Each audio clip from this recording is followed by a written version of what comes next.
You needed a sailor sitting weathered in Nassau with a nautical chart and a measuring tool to tell you what the geography actually looked like, and the geography does not cooperate with the publicly stated account.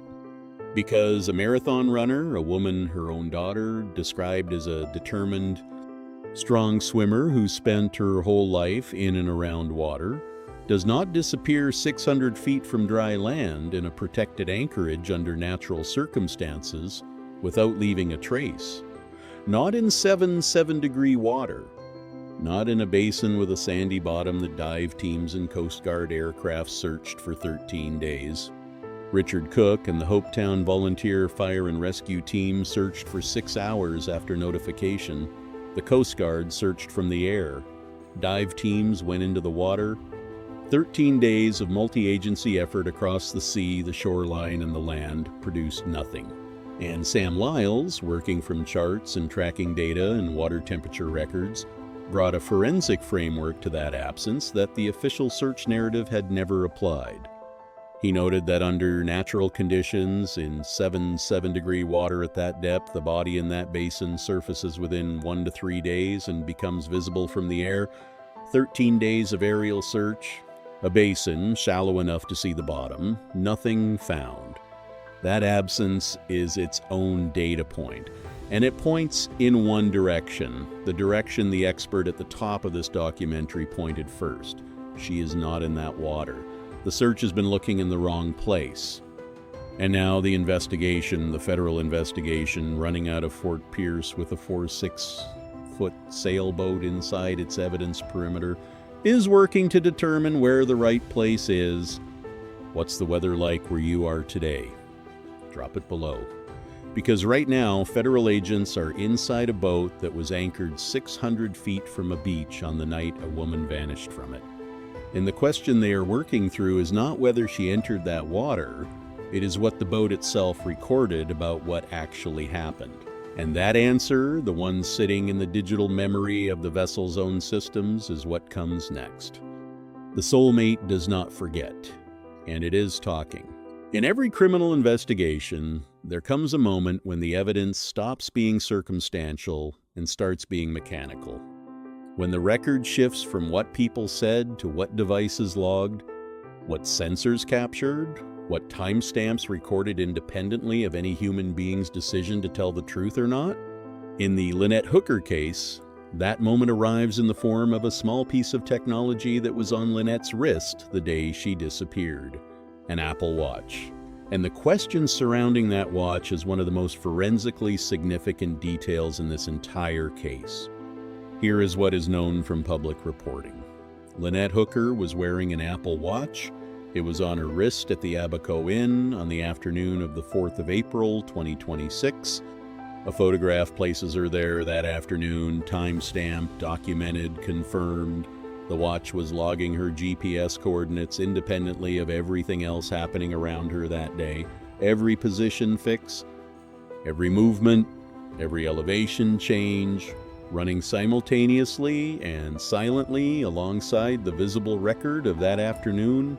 And then the watch ended up on the Soulmate, the boat that Lynette, according to Brian's own account, never reached. That detail was reported publicly by anchor Ashley Banfield on her podcast Drop Dead Serious, and the question she put to her audience directly is the question that has not been answered in any public forum since. If Lynette went overboard from the dinghy before reaching the Soulmate, if she never made it to the vessel, how did the watch get back to the yacht? There is no straightforward answer to that question.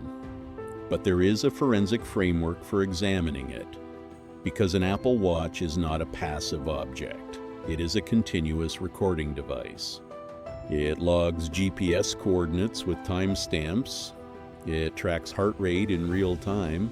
Its accelerometer registers movement, impact, and orientation, changes the difference between a person walking, a person falling, and a person entering water. Its fall detection algorithm responds to specific kinematic signatures. Its Bluetooth log registers every device that comes within proximity range and records those encounters with timestamps. Every one of those data streams was running on the evening of the 4th of April, 2026. Every one of them recorded whatever happened to Lynette while that watch was on her wrist. And none of those recordings required her cooperation, Brian's cooperation, or anyone else's decision to document the events of that night. The data exists independent of every account that has been given publicly. It will remain exactly what it is regardless of what is said, denied, or admitted about the night of April 4th. For Brian's publicly stated account to be supported by that data, the watch's record would need to tell a very specific story. The GPS trail would need to show a path consistent with a dinghy ride toward the Soulmate and then stop short of that vessel, consistent with someone going into the water before arrival. The accelerometer data would need to show an impact event consistent with falling from a small watercraft. The heart rate data would need to reflect the physiological profile of someone entering cold open water at night.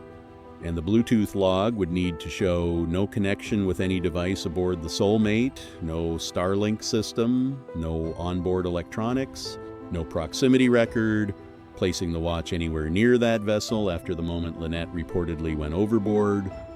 That is what the data would need to show to align with the account.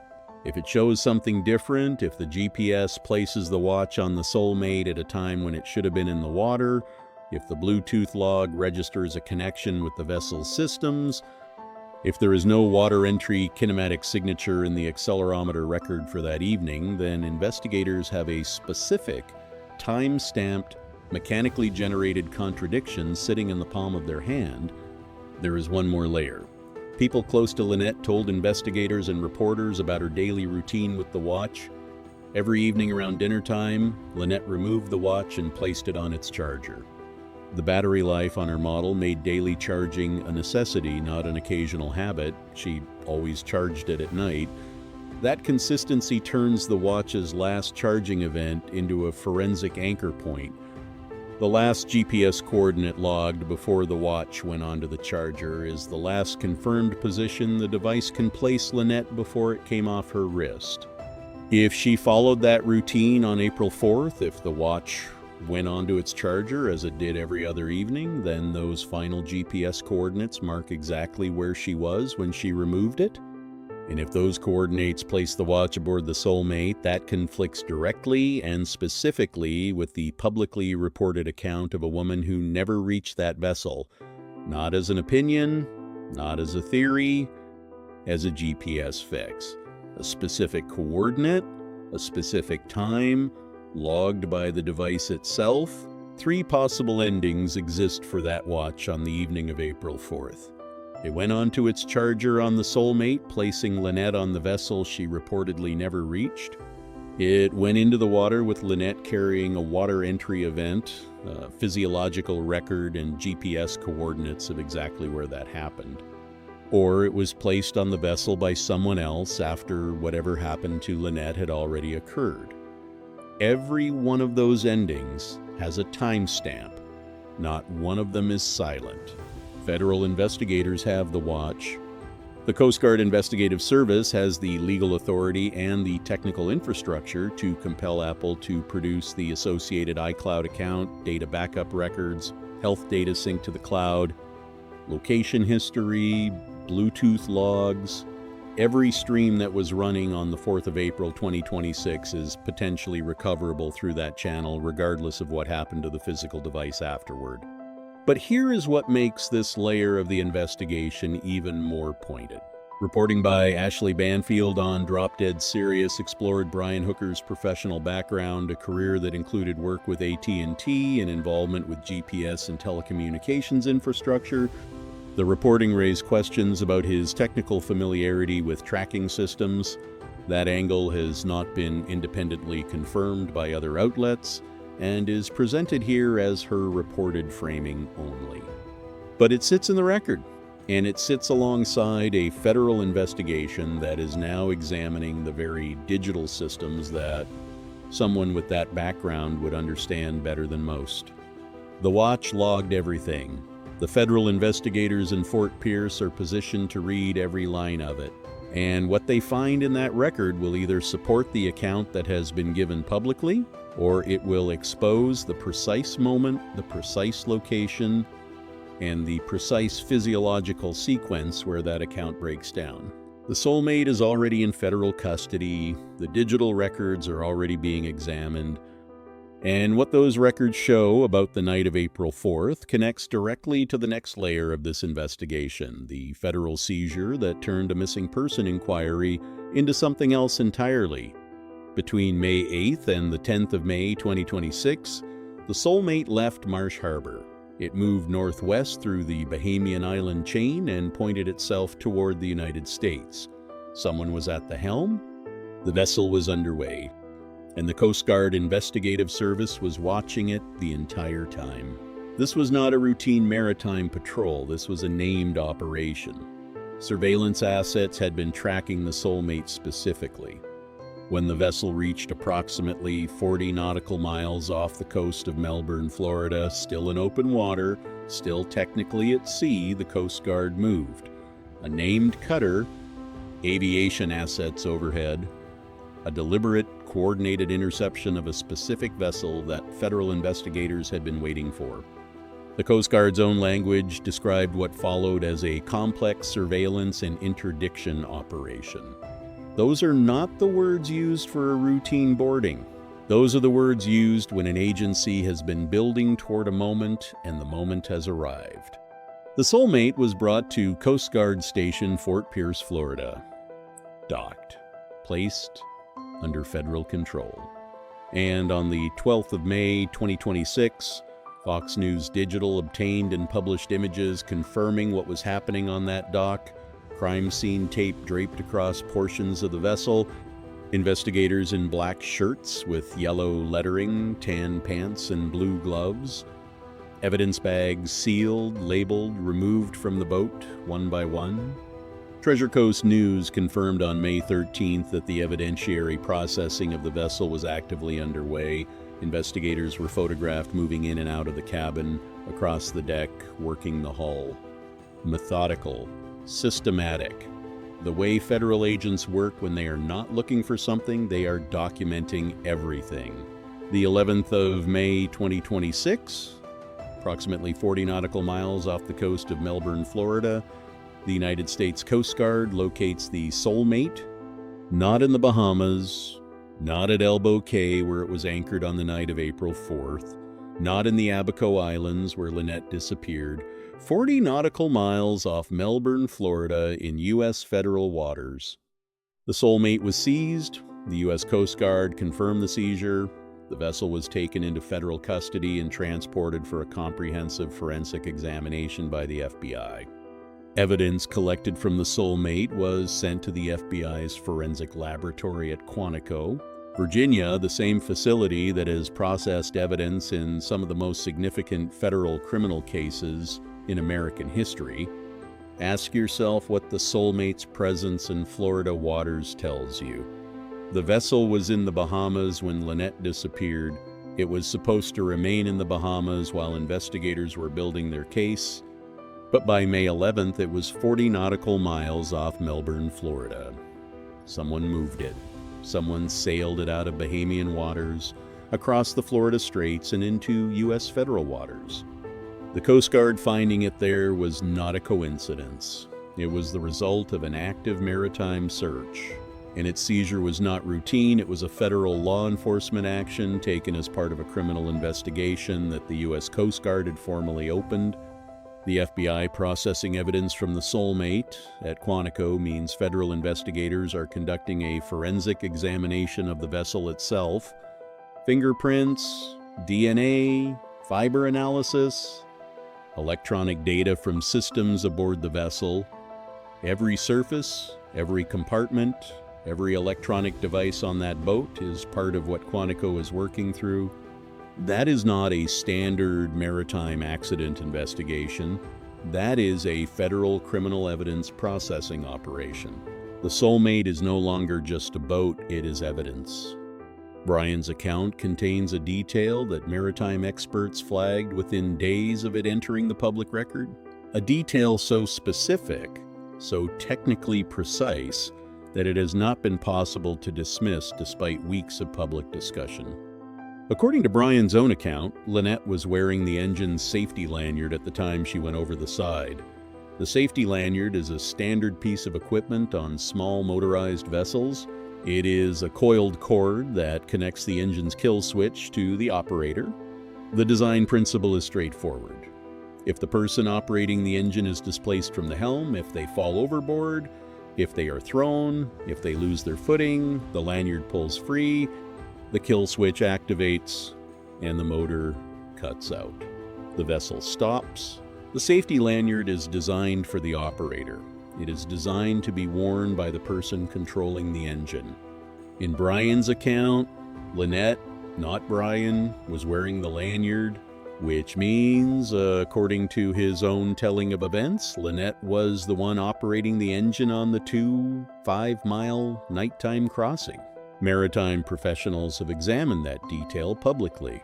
On an 8-foot hard-bottom dinghy in rough nighttime conditions, with 2 people aboard, the person operating the engine would conventionally be at the helm. That person would conventionally be wearing the safety lanyard. If Lynette was wearing it, Lynette was at the helm. If Lynette was at the helm, what was Brian doing? That question has not been answered. And it creates a specific problem for Brian's account, because if Lynette was the operator, the motor cutting out when she went over the side is consistent with the lanyard design. The operator falls, the lanyard pulls, the motor stops. But if Lynette was the operator and the motor stopped when she went over, who was positioned to throw a flotation device? Who was in the position to see which direction she swam? Who was able to observe her swimming toward shore, or, as he told his friend Danforth, toward the Soulmate? The lanyard is one detail, one specific technical maritime detail. But in a case built from forensic precision, one detail is sometimes enough to expose the architecture of an account. The safety lanyard is not the only internal contradiction in Brian's account. There is a second documented discrepancy, one that involves not equipment, but geography. Brian told Richard Cook, the fire team lead with Hopetown Volunteer Fire and Rescue, that Lynette went over the side and swam toward shore. That is the directional account he gave to the official first responder who would relay it to investigators and journalists. Shore. Brian told his friend Danforth something different. He told Danforth that Lynette swam toward the Soulmate, toward the anchored yacht. Not toward shore, toward the vessel. Shore, sailboat, 2 different directions, same event, same man, 2 different accounts given to 2 different people. This discrepancy is not constructed from interpretation or behavioral analysis. It is documented, it is in the public record, it was raised publicly, and entered formal reporting. And it matters forensically because direction is specific. Direction determines where search teams look. Direction determines the current pattern investigators model. Direction determines whether the geography of the search area aligns with the account of where the victim entered the water. If Lynette swam toward shore, investigators search one set of coordinates. If she swam toward the Soulmate, investigators search a different set. Both cannot be true. And the fact that Brian gave different directional accounts to a first responder and to a personal contact is a documented inconsistency that the investigation cannot set aside. When the details of a story change depending on who is being told, what does that tell you about the story itself? The 6th of April 2026, Marsh Harbor Marina, 2 days after Lynette was reported missing. The search is active. Multiple agencies are on the water. The window that maritime search professionals understand as critical is closing. And Brian Hooker is standing on the Soulmate in a public marina, having a conversation with another boater. He does not know a camera is recording him. What TMZ obtained and published on the 25th of April, 2026 is not official surveillance footage. It is footage from a marina environment taken in a public space in broad daylight. And what that footage captured in Brian's demeanor, in his words, in his priorities, has become one of the most examined pieces of behavioral evidence in this case. TMZ's description of Brian's demeanor in that footage was precise. Not calm, very calmly. The qualifier is deliberate. It is the difference between composure under pressure and the absence of pressure entirely. The fellow boater offered condolences. Said his crew would be around if Brian needed anything. Brian's response, according to TMZ's published reporting, was to say he might need help with his anchor because he had never brought it up on his own. TMZ also noted that Brian appeared mostly focused on getting out of the area. His wife had been missing for 48 hours. A multi-agency search was active. And the practical concern Brian raised in that conversation was the anchor, getting the Soulmate unmoored. Getting the vessel ready to move? Now place that against what Brian was saying publicly at the same time. He told friends he was staying until he found Lynette. He told police he was not leaving. He told ABC News on April 14th that finding Lynette was his only focus. He said he welcomed any attention that helped further that goal. 8 days before that ABC News interview on camera, when he did not know anyone was watching, Brian Hooker was asking about his anchor and focused on departure. That gap is not behavioral speculation. It is a documented contrast between what Brian said on the record and what the camera captured when he believed no one was paying close attention. Carly Elsbury did not wait for updates. She did not follow this case from a distance. She got on a plane within days of Lynette's disappearance and traveled to the Bahamas. She was on the ground in the same waters where her mother was last seen. That decision to go, to be present, to insert herself into the active search, tells you something about what Carly believed was happening. Carly has spoken publicly, not in measured, attorney-filtered language, directly, on the record. She does not believe Brian's account. She has said so. She does not believe her mother went over the side of that dinghy the way Brian described. She has said so. She believes Brian knows more than he has told investigators. She has said so. These are not anonymous claims filtered through secondary sources. These are documented on-the-record statements from Lynette's daughter. Carly also addressed the phone call. Brian called her in the hours after Lynette disappeared. Carly described the tone of that call as monotone. Flat, the kind of delivery that she found deeply inconsistent with what you would expect from a man whose wife had just gone over the side of a boat in the dark in the middle of the ocean. She did not describe it as grief she did not recognize. She described it as wrong. That distinction matters. Carly knows Brian's voice. She knows how he communicates under normal circumstances.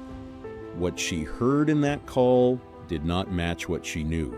Carly has also spoken about who Lynette was.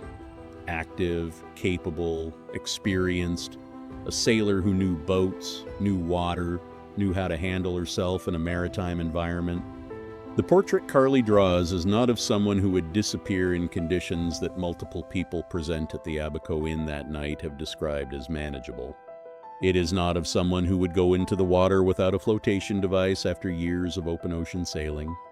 It is not of someone whose absence makes sense when placed against everything she knew and everything she was. Carly went to the Bahamas because she needed to, because waiting was not something she was willing to do. She came back without her mother. She has not stopped pushing for answers. The investigation into Lynette Hooker's disappearance is running on two parallel tracks. Understanding both is essential to understanding why this case has not been resolved and why it will not go cold. Track 1. The Royal Bahamas Police Force. Lynette disappeared in Bahamian waters. The incident occurred in the Abaco Islands. Bahamian jurisdiction is primary. The RBPF took Brian into custody on April 8th. They held him for 5 days, extended beyond the standard 48-hour limit by magistrate approval. A magistrate-approved extension in Bahamian law requires investigators to present sufficient basis to justify continued detention. The magistrate approved it. Brian was questioned across multiple sessions. On April 13th, prosecutors recommended no charges at that time. Brian was released. The police commissioner publicly confirmed he remains a confirmed suspect in an active investigation. Released, confirmed suspect, active investigation. Those three facts exist simultaneously. That is not a contradiction under Bahamian law. It is a documented legal position reflecting the gap between what investigators believe happened and what the current evidence threshold supports for formal charges. Track 2, the United States Coast Guard and FBI. A Coast Guard official confirmed to the BBC that a criminal investigation into Lynette's disappearance had been opened. The Coast Guard does not open criminal investigations into routine maritime accidents. That confirmation carries specific investigative weight. The Soulmate seizure 40 nautical miles off Melbourne, Florida on May 11th moved the evidence processing into U.S. federal jurisdiction. The FBI's Quantico laboratory is now processing physical evidence collected from that vessel. Federal investigators are building their own documented record independent of the Bahamian process, but running alongside it. Cadaver detection dogs were deployed as part of the search operation. Their deployment reflects an investigative assessment about the possibility that the search for Lynette is a recovery operation rather than a rescue mission. The Cadaver K9 search produced no confirmed results, but its deployment tells you something about how investigators are approaching the question of where Lynette may be. The search has shifted from water to land. That geographic shift is one of the most significant investigative signals in the current phase of this case. If investigators believe Lynette went into the water at the location Brian described and was carried by currents, the search would remain water-focused. A land search reflects a documented reassessment of where Lynette may actually be, and by extension, a reassessment of whether the account of where she entered the water is accurate. That reassessment happened after the GPS data was examined, after the AIS blackout was documented, after Brian's custody and questioning, after the Soulmate seizure and Quantico processing. These are not separate developments running in parallel. They are connected threads forming a single investigative picture. This is where everything converges. Brian Hooker has told a story. He has told it consistently in public, with specificity across multiple platforms and multiple audiences. The story is about rough water and a small boat and an accident in the dark. It is about currents and darkness and a husband who did everything he could, but the data trail tells a different story. The AIS went dark at 9:29 p.m. It did not resume until 8:40 a.m. the following morning. 11 hours and 11 minutes of electronic invisibility on the same night Lynette disappeared from the vessel. The GPS data from Brian's own devices allegedly contradicts his account of where he was and what he did during the 8.5-hour gap between 7:30 p.m. and 4 a.m. His own electronics recorded a different sequence of events than the one he described to police, to first responders, to journalists, and to the world. The Soulmate was found 40 nautical miles off Melbourne, Florida, a vessel that was supposed to be in the Bahamas, that was being monitored as part of an active investigation that was moved out of Bahamian waters and into U.S. federal waters, where the Coast Guard seized it and sent its contents to Quantico for forensic processing.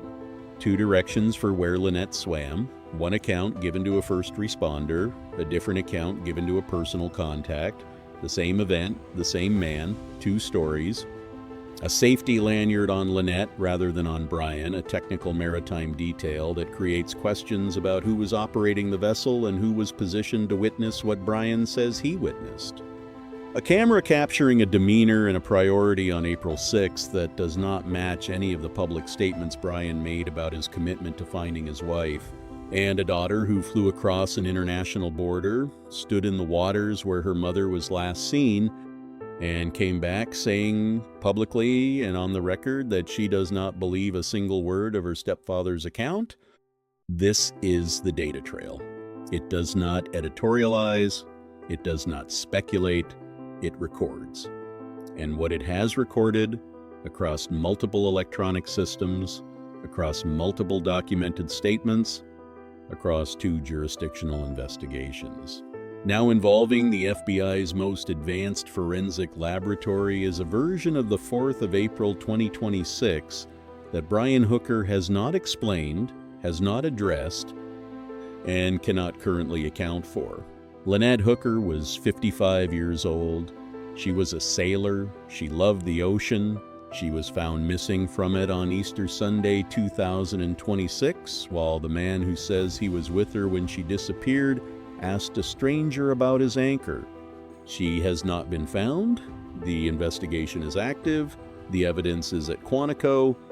If you have any information about Lynette Hooker's disappearance, contact the Royal Bahamas Police Force, the U.S. Coast Guard, or the FBI. The tip line is 1-800-CALL-FBI Anonymous. Confidential.